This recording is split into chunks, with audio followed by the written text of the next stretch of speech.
What is February 12th, 2024, and we're talking with Wanda Grueneberg. Did I say that right, Grueneberg? You said it right. And you said that means Green Mountain.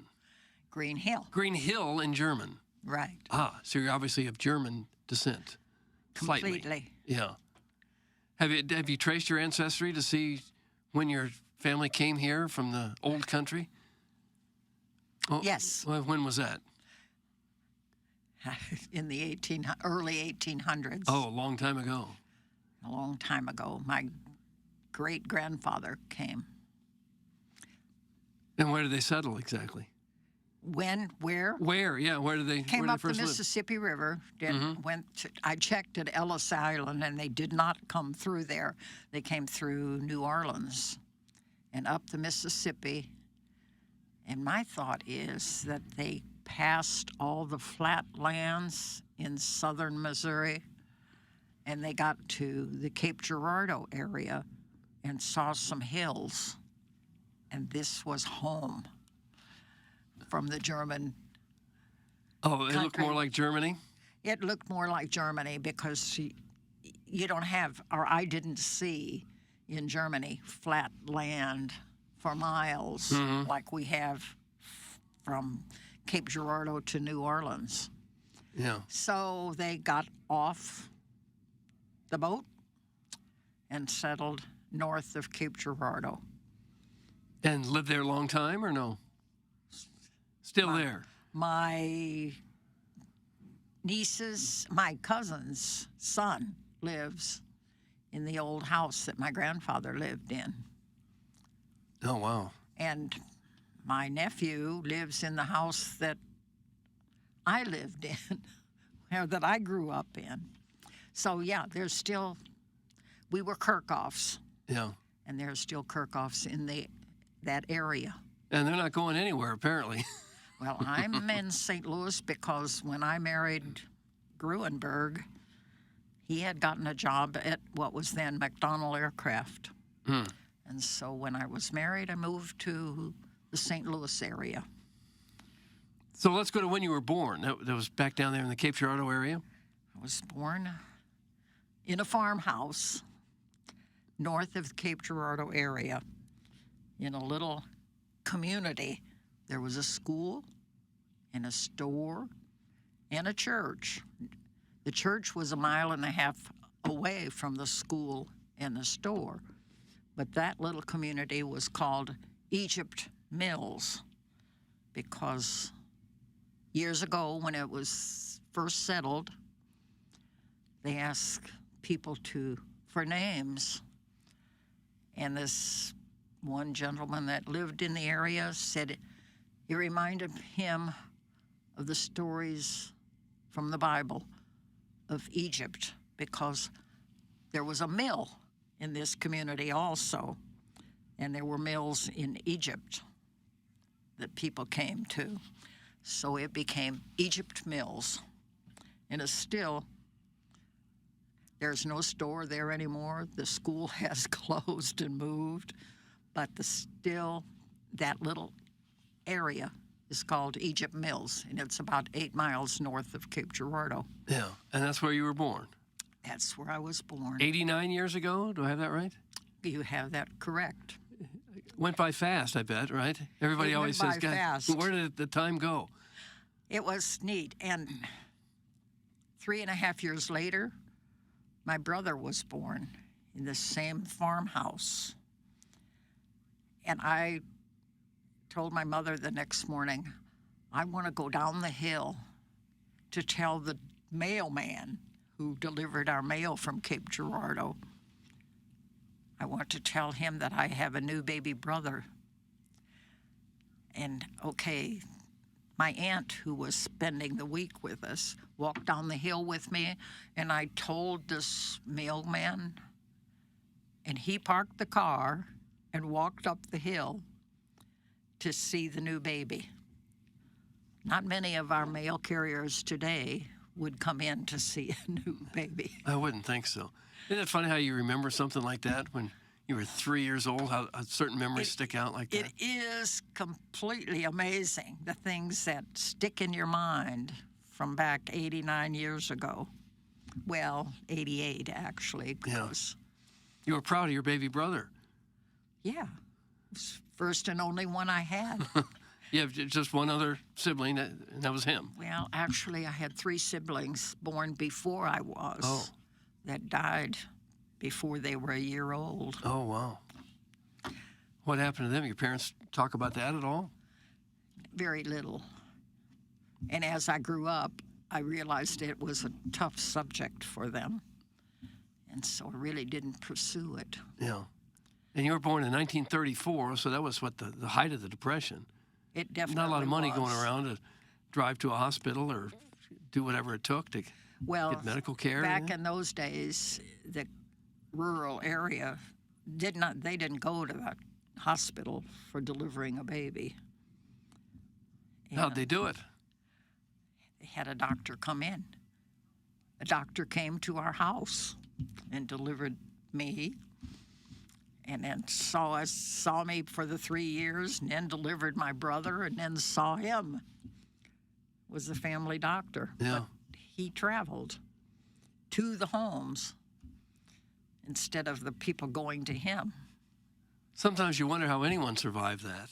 You had to be a strong little baby, a strong toddler to get through it, didn't you?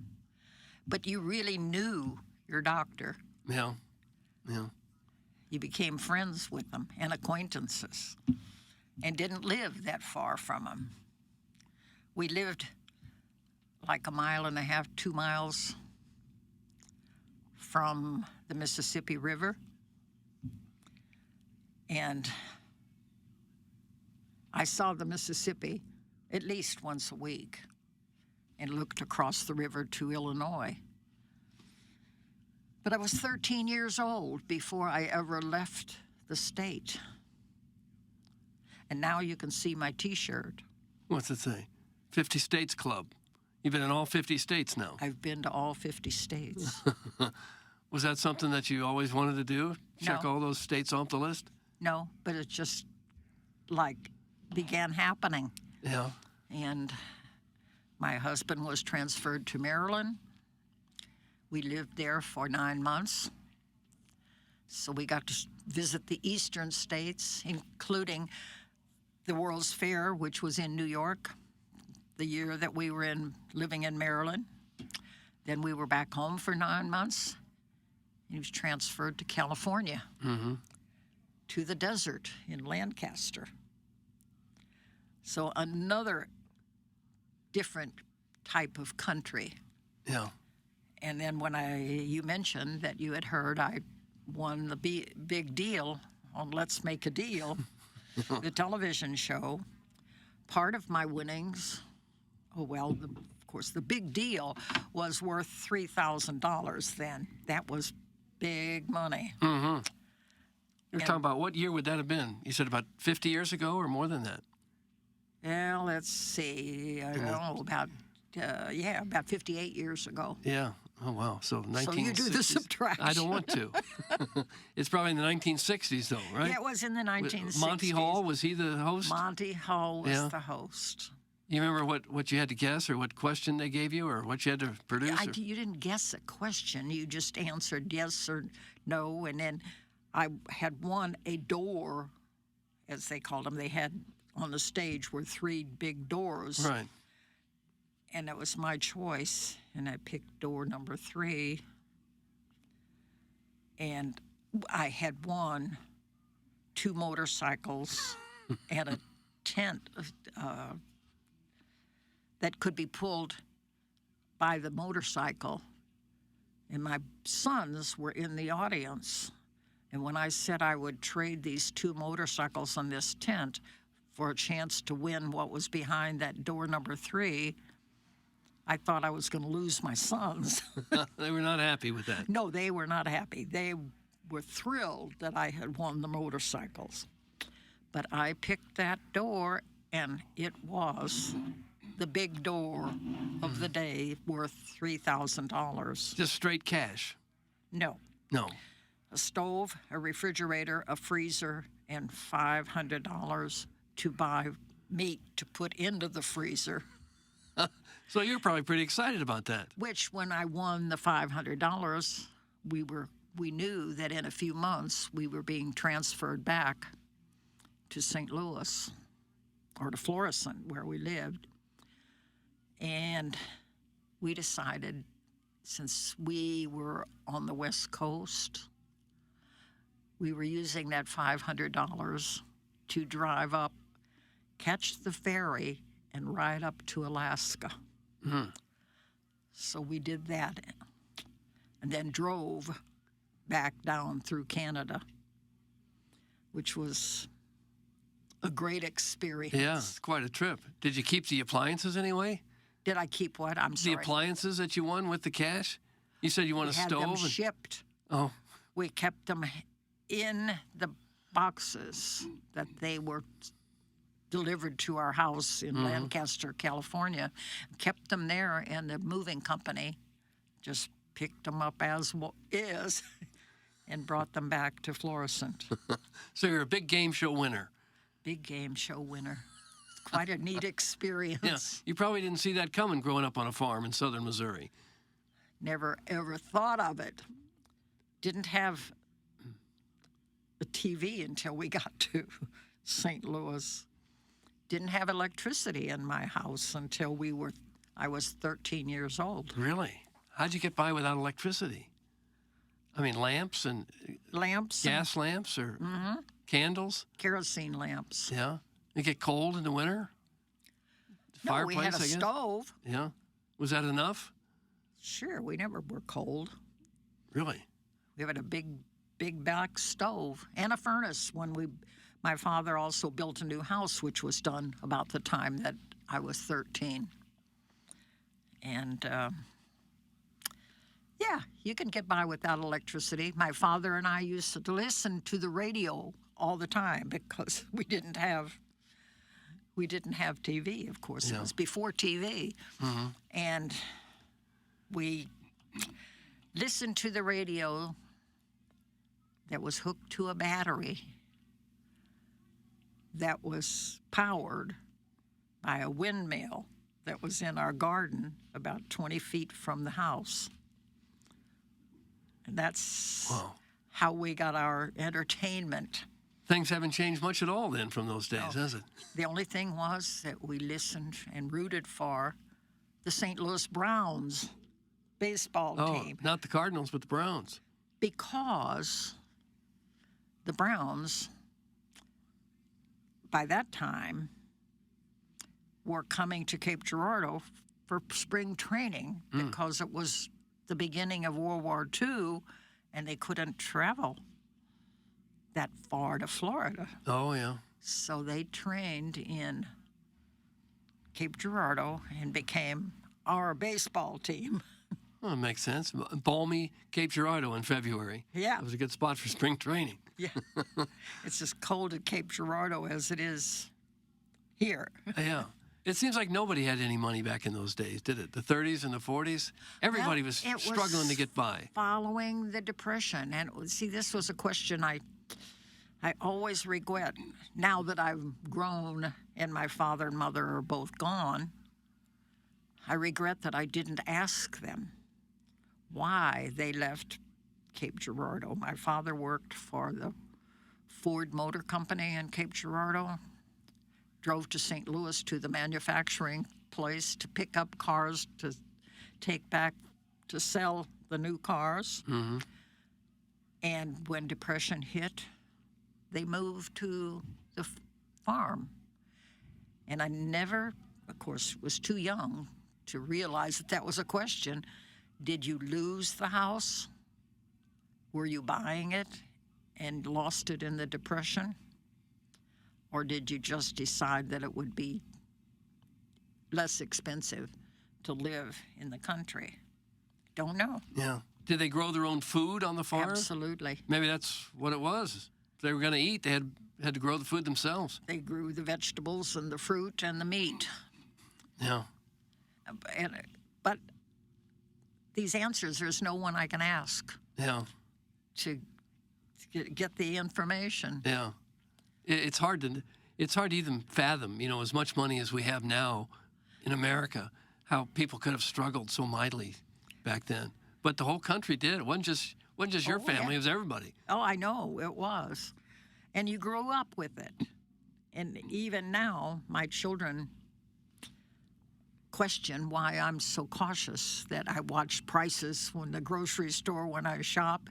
Well, it's something I grew up with. I mean, and my mother and father had to watch it. Not that they were destitute or anything like that, but never spent a nickel more than they had to. Mm-hmm. And we never wanted for anything, but we never were extravagant in any manner. But you felt like you had everything you needed? We definitely had it when we needed it. Even my father weekly would visit the electric company in Cape Girardeau and convince them finally to bring the electricity out to Egypt Mills. And to do this, they were going to cross some farm fields, and some of the farmers opposed the idea of having electricity brought out, and talked to those farmers who owned the fields that were being crossed by the wires, telling them that they should not sign the permission slip because that electric wire going over their field would kill their cows down below. Really? They believed them. Then my father had to go to these farmers and convince them that there were many farmers around south of us whose cows had not been killed by the wires going over their heads. So they finally signed the paper and the wires started coming out. They came out and went up the hill to the church that we could look at from the farm, from our house. Mm-hmm. Then my father had to go back in and convince them to bring it to our house. They brought the wires up, and that was that pole in front of our house when I was 13 years old, and no further. People around us, up one road and up another road, did not get electricity until REA was started up after, a couple years later. Your dad was a convincing salesman to the electric company. He definitely was. My dad kind of ran in the family. That now I have a nephew. My brother did not get this talking ability, but my nephew has. And it's interesting. Well, that would have been a big deal, I'm sure, for the power company to drill all the holes and get all the telephone poles and get all the wires and get guys to climb up the poles and string the wires a mile just for one house. It was neat that they brought it on up. Well, Yeah. they went up the hill to the church, and then You were that close. we were that close. We were close enough that after a few meetings, he got them to bring it to our house. So how did your life change once you had electricity in your house? My life changed. By that time, I was in high school, so it was changing already. Yeah, we had electric lights. We didn't have to use a hand wringer on the washing machine downstairs. All these things we could do electrically. Mm-hmm. Wow. So you've really kind of seen, the beginning of almost the industrial revolution from where you were to where people are doing everything by hand to now, fast forward to 2024, where everything's computerized. All you got to know is how to hit the button to turn it on.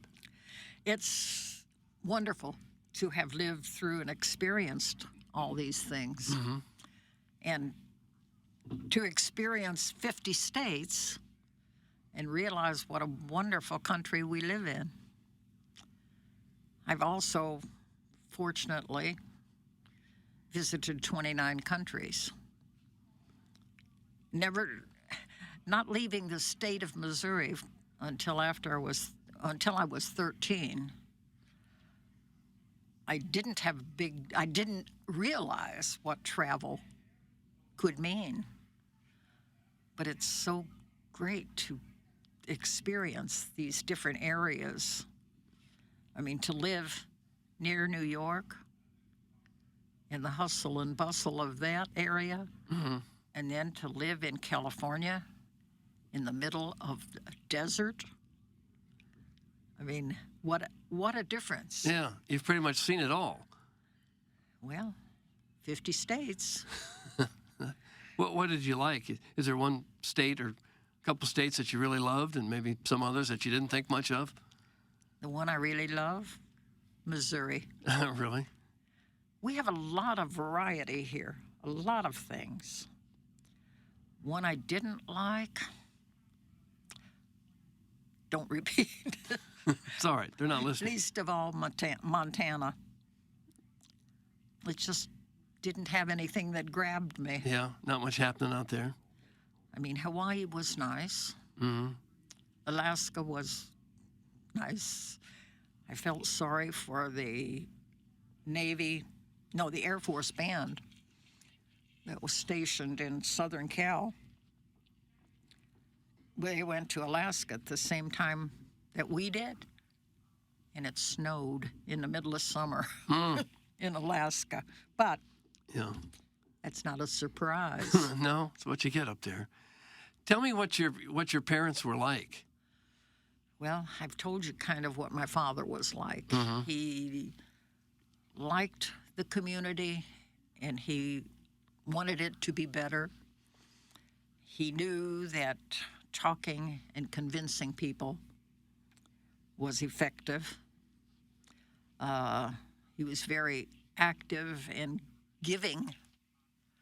My mother was a very quiet person, I guess because my father talked more than she did. She grew up, started high school in Cape Girardeau, living with an aunt and uncle. And her mother was pregnant with what turned out to be her sister. And they asked my mother to quit high school and come back home to take care of the mother and a new baby. And Really, this was probably early 1900s? yeah, around 1920. Oh, okay. Yeah. Well, somewhere around there. Just get out of school. Who needs it, right? Yeah. Come back and babysit. Come back and babysit. And I always wondered when I was younger, the attic was full of books. Then I realized they had bought the books. And she brought, of course, they were hers. Because back in those days, you bought your books instead of the school owning them. My father, there was a ninth grade. But his father was a farmer and had, at one time, 11 children. And my father had to work in the spring because that's a big work time for farmers. And so my dad got to go to ninth grade until spring. And that was the end of his education. Even though they didn't go through a lot of formal education, I bet they knew how to do everything, knew how to fix everything and could solve any problem that came up. They did. They really did. And what he didn't know, he learned. He found a way to learn it. And as I said, could speak convincingly. That was his gift. Yeah. Were you around your grandparents very much? Always. My grandfather's birthday was on George Washington's birthday. My grandmother's birthday, that was my dad's parents' was the 1st of February. My mother's family lived they both families lived in different directions from us, but about 1.5 miles away. So with my father's family, we were together. The whole family was together on Grandpa's birthday. My grandfather always lived on the farm. He made violins that were loved by the people around us. Unfortunately, I did not get one. You got left out of the violins. Oh, they could play. My father, we would go to church on Sunday morning, and my father would come home, or we would come home, and he would say, I liked that second hymn that we had this morning. Can you play it for me? So I would sit down. I'd had 7 lessons, but was able to learn quickly. I think this was a family talent. Mm-hmm. I would sit down and play it for him, and he would pick up his violin and play it. What were you playing it on? You have a piano? I played it on an organ. An organ? An organ that you pedaled to get air into the bellows, not electrical. And how'd you learn to play that? I took 7 lessons from a pastor that we had at that church up the hill. Walk to the church to get your organ lessons? Well, no, actually, I took them at his house. He had a piano in his house. Okay. But I played the organ in the church that was cranked, as we said, to get air into the bellows. Mm-hmm. And was there long enough to play the electrical organ, which they finally bought. That was probably a big moment for you. Yes, but Anything electric was new and exciting, probably. it was very, very exciting. But you never got one of those violins, did you? I never got one. My dad had one, but there was, 3 of the children, I said he had 11, or there were 11 children in his family. But at one point, Grandpa realized he did not have enough pigs to provide meat for the whole family that year. So he bought some pigs from a neighbor. Well, it turned out that those pigs, and the neighbor did not know this and regretted it immensely, but those pigs had the trichinosis virus, and 3 of my dad's siblings died from trichina fever. And they had the funeral for them in the house where the others were in bed with that same disease. Oh, wow. So, but anyhow, most of my father's siblings, my aunts and uncles, could play by ear. 2 of my cousins had a radio show in Cape Girardeau for a year or so. My dad and Grandpa played at neighborhood dances, wedding dances, and etc. It was a family treat. Yeah. I think the closest I came to inheriting it was the fact that I only needed 7 music lessons. You picked it up pretty quick. To pick it up. Mm-hmm. Well, it had to be devastating to the family and your dad and his parents to see 3 of his siblings die right there in the house just from eating. It was. Yeah, that's not something you get over quickly. Yeah, it was sad. Yeah. There were 2 out of the 11 that had moved. One was living with a great uncle and helping him. with chores and etc. And another one had married, but then the three more of them died. But to be there and live with your brother and sister dying and know you're ill with the same thing, Yeah. that also had to be scary. Oh, I bet. Yeah. And he's there on the farm trying to take care of you, and he's got no electricity. Well, I wasn't born yet. No, you weren't around. Oh, yeah, you wouldn't have been around yet. Yeah. But it's amazing what the older generations, what they had to go through that we never even think about today. And never complained. Yeah. I mean, my mother,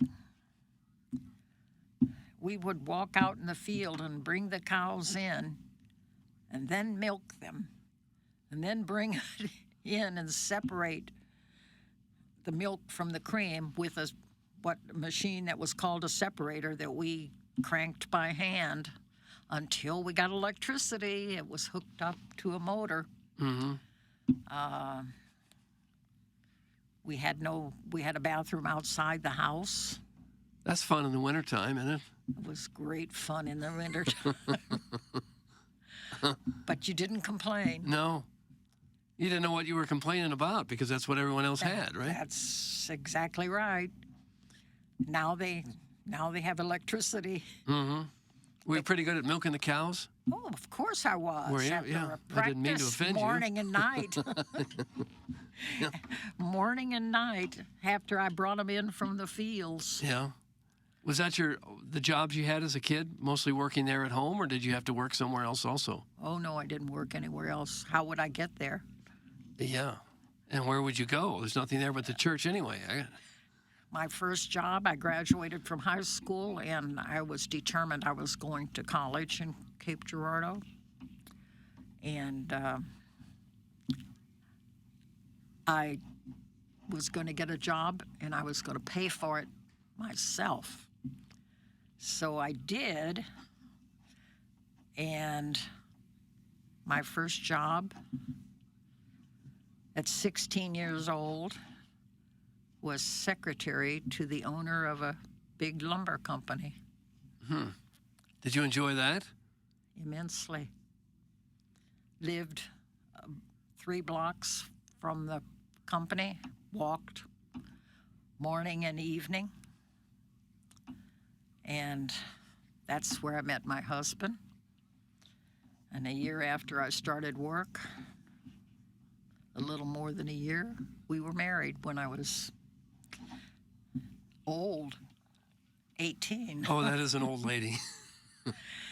Well, considering the fact that many of the girls around me were marrying at 15, I did feel like old. Why do you think people got married so young back then?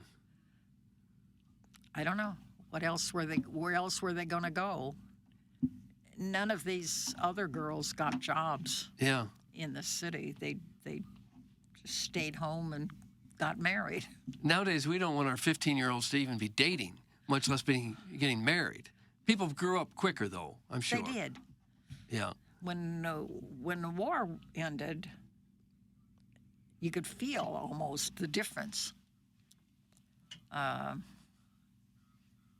don't know. We had the airport in Cape Girardeau where the Air Force had a training base.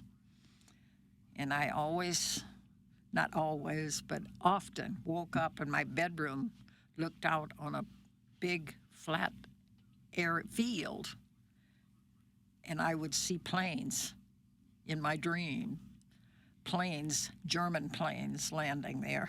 I mean, it seems strange that we were fighting the Germans when all our ancestors were Germans. Yeah. Was that a problem in the house? People wondering what side should we be on? No. It was we were American. Yeah. My great-grandfather fought in the Civil War for the Union, as most of them around us at that age were Union. Yeah. Never got his pay. He and a group of others and I just found this out recently, traveled to D.C. to collect their pay that was owed them. The government had no money to pay them. They were soldiers, and they went to say, "Where's our money for being soldiers in the army?" World War One. No, in the Civil War. Civil what am War, I saying? going way back to the Civil 1860s. War. Yeah. But Never did get, and that pay was probably $20. probably. But they never got any. Well, at least you survived it, or you wouldn't be here. Survived. I wouldn't be here, right? Yeah. But at least they did repeat that to us, and I'm not real sure who was responsible. But that little story I just heard, someone had read notes that it had been written down somewhere. So they never did get paid. Never did get paid. Well, you ought to look into that now. Maybe you'll get back pay, and it could be worth $1 million. As part of my Social Security check, Yes, huh? yes. You're still owed money for service. If I could prove that, I would. And what was school like for you as a kid? Is it one-room schoolhouse or all at home, or what was it like? We had 42 people in one room, 42. which actually I think that helped me, because when I would finish my homework, which I seemed to be able to do quickly, I could listen to the other classes. So here I am in first, second grade, third grade. By third grade, the teacher had me coming up for classes with the fourth graders. Fourth grade, it started the same way. Do your fourth grade homework with your other 5 classmates, but you can also come up and do the 5th grade work. Well, my father went to the teacher and said, "This is too much. That's not fair that she has to do homework for 2 classes. Make up your mind. Is she 4th grade or is she 5th grade?" And the teacher said, "Well, she did all 4th grade last year. Why should she do it again?" So I was moved up to 5th grade. Yeah. Which meant I graduated from 8th grade when I was 12 years old. Yeah. Very young. But You were the prize student. What a great experience to hear all these classes. And, yeah, to be there. And the playground was wonderful. I mean, we had a big area, and we could go out. Not like now when an 8th grader, often they spend their time in a gym. And we could go out and play on the playground. Yeah. Where'd all those kids come from? The farms, I guess, from around there? They all walked to school from all over the place, Big probably. area. Yeah. And we walked to school 1.5 miles in the morning and 1.5 miles home in the evening. Yeah. I remember the one time in the winter, it was so cold that my dad's car would not start. But I wanted to go to school. So my father walked with me to school because he was afraid with weather that cold, he was afraid to let me walk alone. But I got to school. Yeah. He was a hardy guy, wasn't he? He had his hands and everything. He wanted to make sure everything worked right. Fortunately, very active and he was healthy. Died early in his 60s, but had led a active life. Any of those kids you went to school with way back then, they still around? You ever keep in touch with any of them?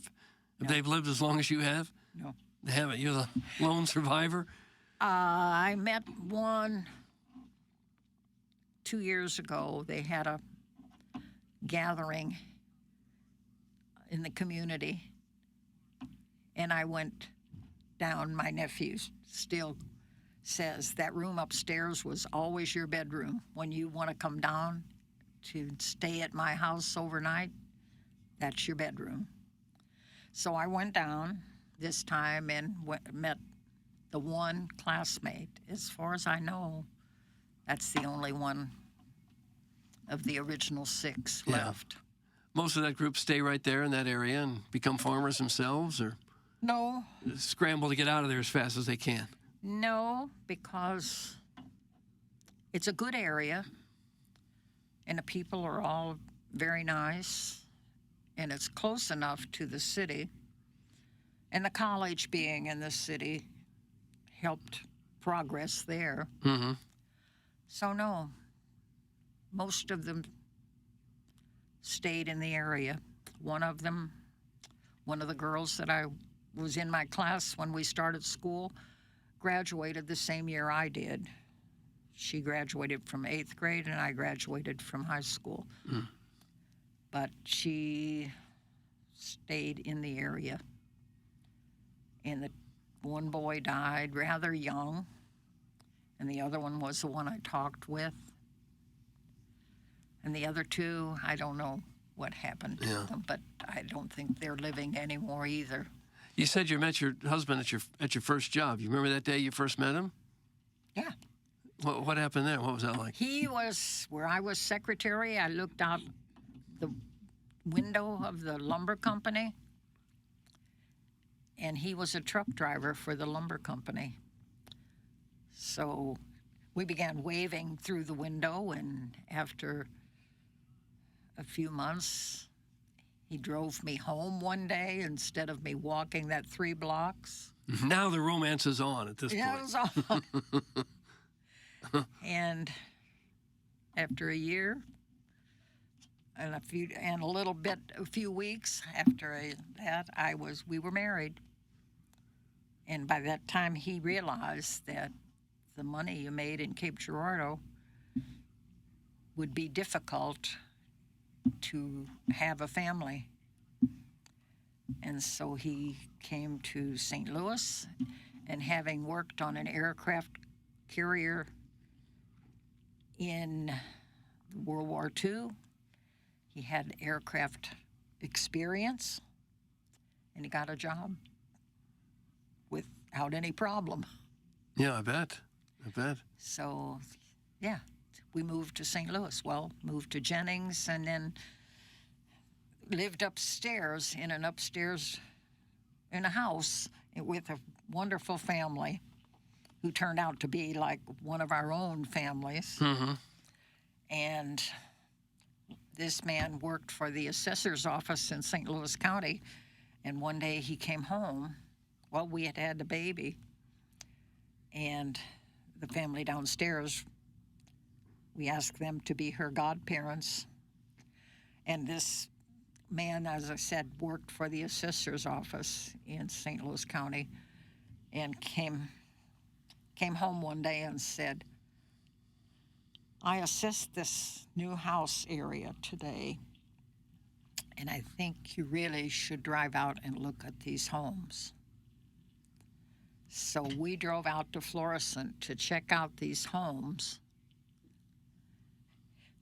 Here's his home for $9,800 for a 2-bedroom house in a humongous yard.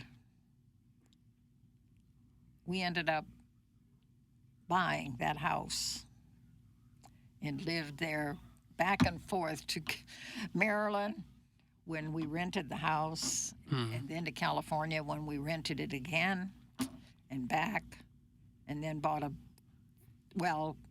my husband had added 2 rooms to the house, but we didn't have a basement, and by that time we had 4 children, and we thought how wonderful it would be for them to have a basement area to have friends over. So we bought a home in Florissant, and I still live there today. Do you really? You don't like to move around a lot, do you? Well, you have, I guess, but once you get settled, that's the you found your problem. happy place. When you fall in love with a place, I mean, right now I'm like, my children live in the area, but closer to St. Charles and Ellisville. Yeah. And they're saying, why don't you move closer to us, Mom? And I'm thinking, because I'm in Florissant, and that's home. Yeah. That's kind of a St. Louis thing, too. I think it is. You put down your roots, and you got your friends there. You got your life. You got your church. You got your grocery store that you go to. This is where you are. You know the next door neighbor, and why would you leave? The only thing now that I find, I look around for my friends. They're all up above. Yeah. That's the hard part of being lucky enough to live a long time is you lose so many people along the way. That's the hard part. Mm-hmm. I'm so used to, Marion Court was neighbors. Fortunately, we all moved there because they were all new houses. On this one court, the street, there were like 20 houses. And I had friends, I could almost just walk into their house and they would do the same thing with mine. And their kids would play with mine and mine would play at theirs. We moved over to Florissant. We didn't have that close a relationship with the neighbors, but we did know them. And now I wave to them when I see them outside. Mm-hmm. And I've not really gotten acquainted with the new neighbors. And they're much younger than I am. Yeah. Yeah. That's kind of the way things have gone in general, though, don't you think? People aren't quite as friendly as maybe they once were, and maybe not as trusting as they were of everybody else in the old time. That's true, but I think also television and computer and video games and things like that. The kids don't play outside anymore. My kids played outside with the neighbor kids. And so we all became one big family. Mm-hmm. Now, once in a while, I see neighbor children playing with their siblings, not with neighbor children. Yeah. So life has changed. Yeah. How did you adapt to the computer age? Were you able to keep up with it when it all changed, when everything went to the internet and the computer and get rid of the typewriter and learn how to do everything? I had worked part-time at pharmacy. And then finally, when my children were all in school, I worked full-time. The one pharmacy I worked in then had computers. And for some reason, I was put on the computer.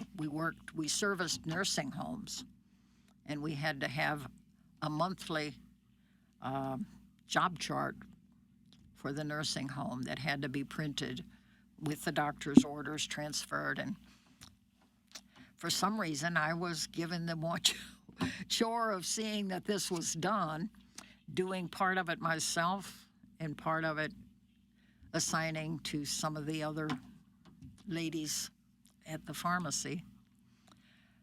But I became acquainted with computer and working and I guess inheriting some of my father's talkativeness, if that's a word.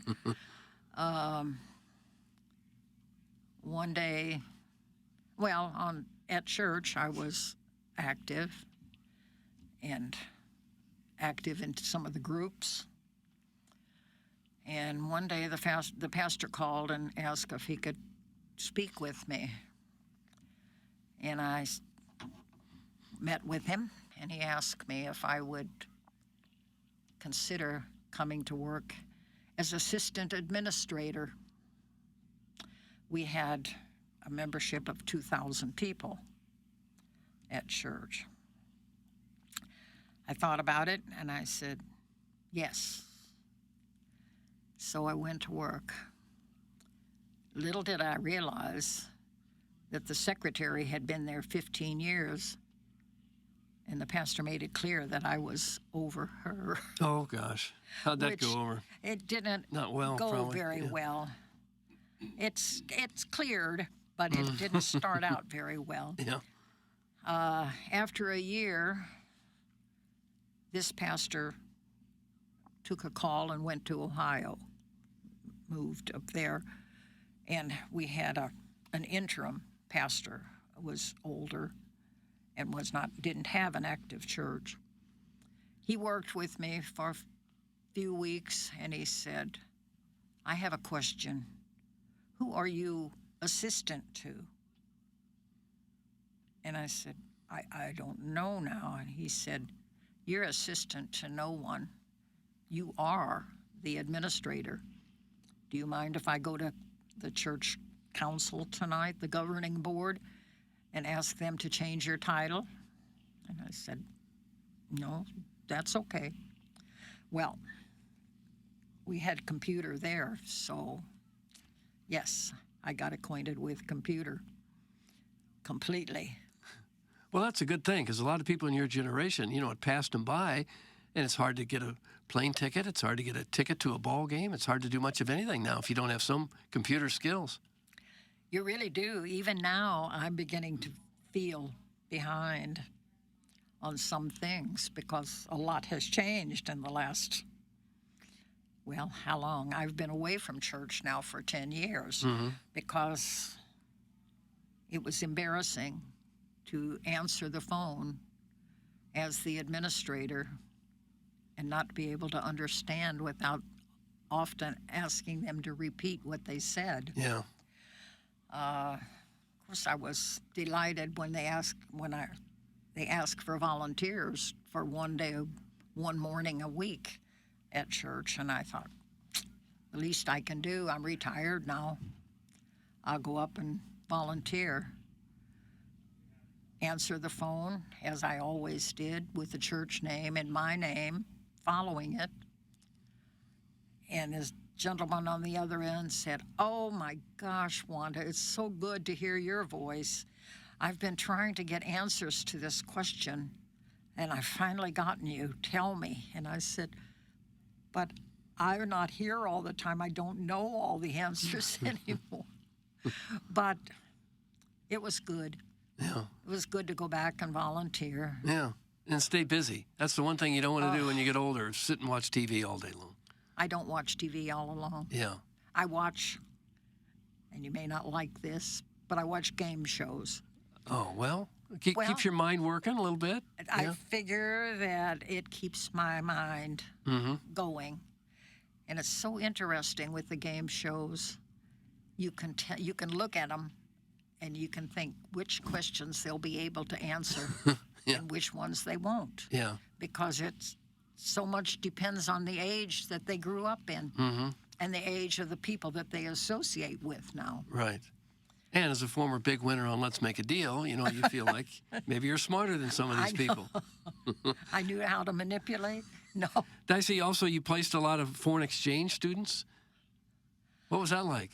Well, I heard through the church that this high school, Lutheran High, had a student available and they needed a home for the student. So I called and said I would host a student.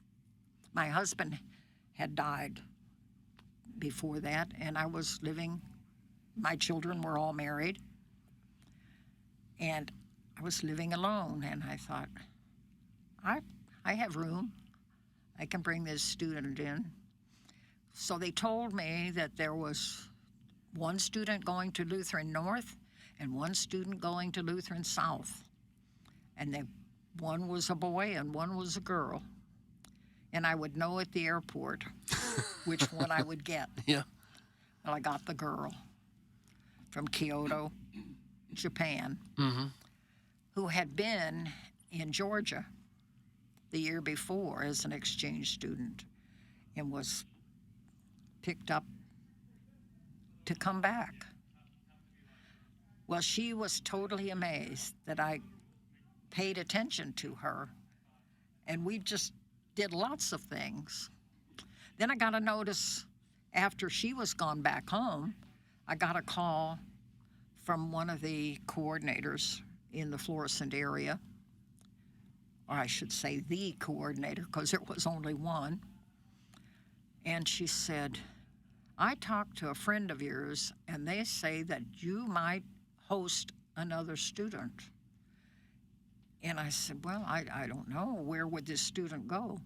Well, I have an opening at Lutheran North again. And I said, well, what is a boy or a girl? Well, it's a girl. And where is this girl from? Germany. And I said, that's the one I would take. Mm-hmm. So I took her, and she was wonderful.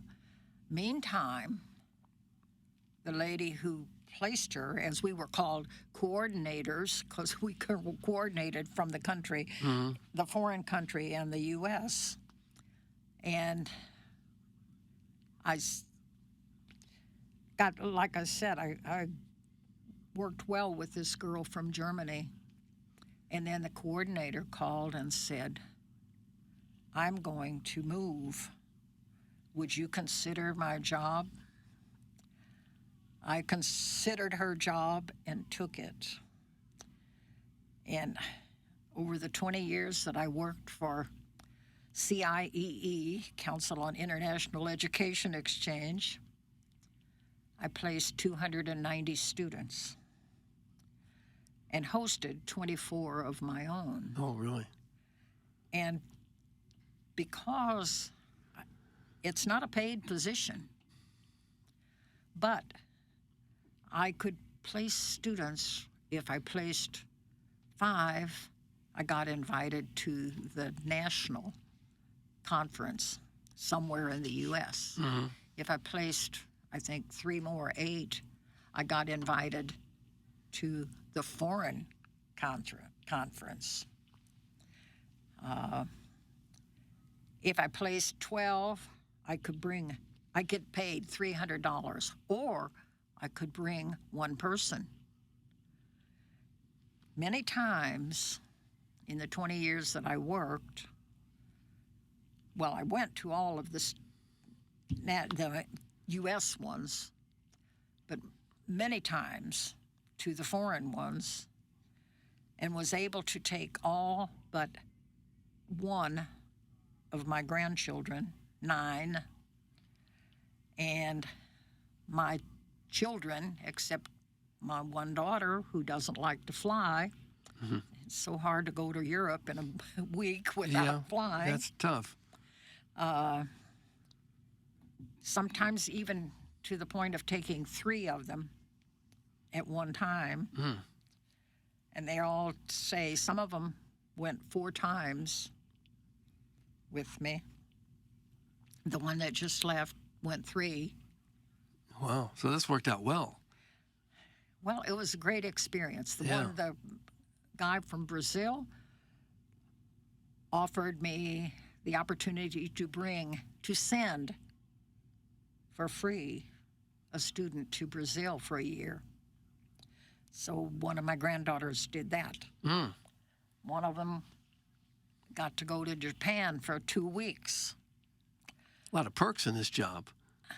Well, that's what, not only that, but having 24 students live with me and learn about their countries. Mm-hmm.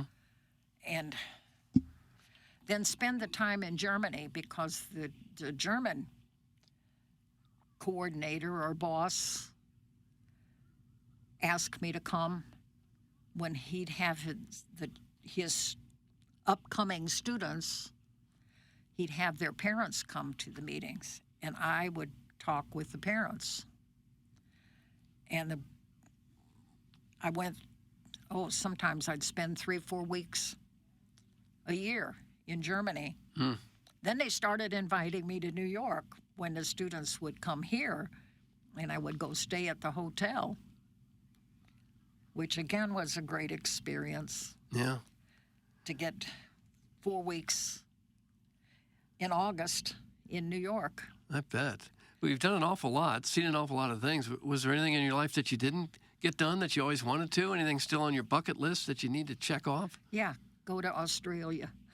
That's what's missing from the resume. I've never gotten to Australia or New Zealand. It's a long flight over there. I know. It's not a short flight to Japan either. No, no. Well, there's still time, right? You might still be able to do that. No, I think I just had to get a new driver's license. They don't send out notices anymore that your license is expired. And all of a sudden, I went to a bank, and the gentleman there was looking to ask to see my driver's license for some business that we were conducting. And he said, I have to tell you, your driver's license expired 2 months ago. So I went in and got the new driver's license. And it didn't say a word to me about this ID that you have to have on your license now. So now, if I want to fly, I have to get new driver's license. And I'm just thinking, do I really want to travel that much anymore? Yeah. Can you just get a passport? I looked at my passport. I left that expire because I wasn't planning a trip. Yeah. Oh, I have old passports in the drawer, a number of them.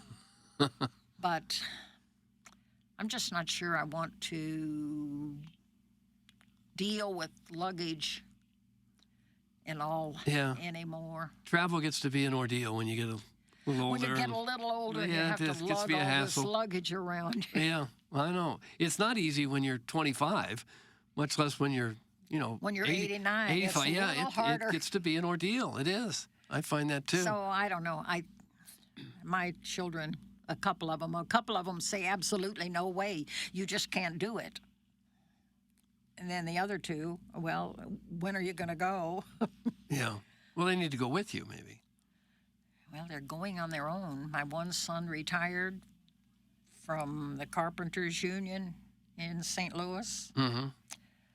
Sold the house that they built out in St. Paul and have been house sitting for the last 2 years. Right now they're house sitting in Utah. Oh, yeah.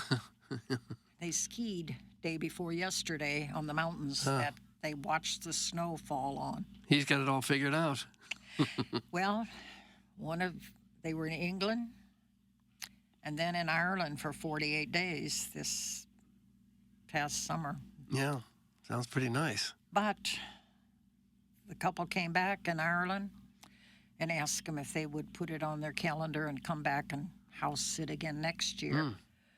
And the two of them, he and his wife, talked, and they decided 48 days. There were only 4 days that had complete sunshine. That's why so many people came over here. They get tired of the weather over there. That they decided was depressing. Yeah. I bet. So they said no. Yeah. But they have had an offer to New Zealand. And they also had an offer to Austria this last year. Mm-hmm. Nice places. Well, I'm glad they turned that down because that's next door to Ukraine. Oh, yeah. They've got some problems there. Well, you never know. How many drones did Russia just send over there? Yeah. A few of these drones or bombs even Yeah. might be misguided. Yeah. Yeah. Stay away from there. So, Well, as you're 20 years from now, when your family plugs this into a computer somewhere to listen to your life story, is there a message you'd like to give to them about what they've meant to you, or some message you'd like to leave them with? well, as they know, I had 16, there were 16 of my first cousins. And I didn't just know that I had those cousins. I knew my cousins. I was one of the younger ones. Today, I am the oldest of the whole family. I want them to realize how important family has been in my life and how important family is to most of them. I want them to know how much their dad and I loved them. I hope that their life can be as happy as mine. I am very active in church. I hope someday they can work this out to be the same. But most of all, to learn to know and to love one another. That would be my message. Right. Well, is there anything else I should have asked you that I didn't? Any other point that you'd like to make about your life? No. Have we covered it? Did I talk too much No, already? no. You're supposed to talk. You kind of. It's amazing all the things that you've gone through, from the Great Depression and living without electricity to the computer age and traveling the world. You've kind of the great American story there, aren't you? I look at the changes that have occurred in my life, in the life around me, and I say to my grandchildren, now that you're of the age where you're starting where I was, what change do you see? What is the next area that's going to have the biggest changes? Well, they think about it, and I said, well, let me give you a hint. I think the biggest changes are going to be in the medical field. And it's happening. When you look around at the cures and the help that we're getting. Right. Most cancers are curable now. Most of them are, yeah. They are. Most diseases, if you catch them early, they can treat them. It's really, yeah. From when you were wonderful. a kid and your dad was a kid and the siblings are dying because they had a bad piece of pork. Yeah. But I learned then never to eat the pork when it's not cooked well. Yeah. That was the lesson then. Yeah. Yeah. It's still, people still follow that rule. Mm-hmm. And I think a lot of that came from back then. Had they known that, they probably, maybe, would not have died. Yeah. I don't know. Yeah, hard to say. Well, it's been fascinating talking with you. Well, thank you.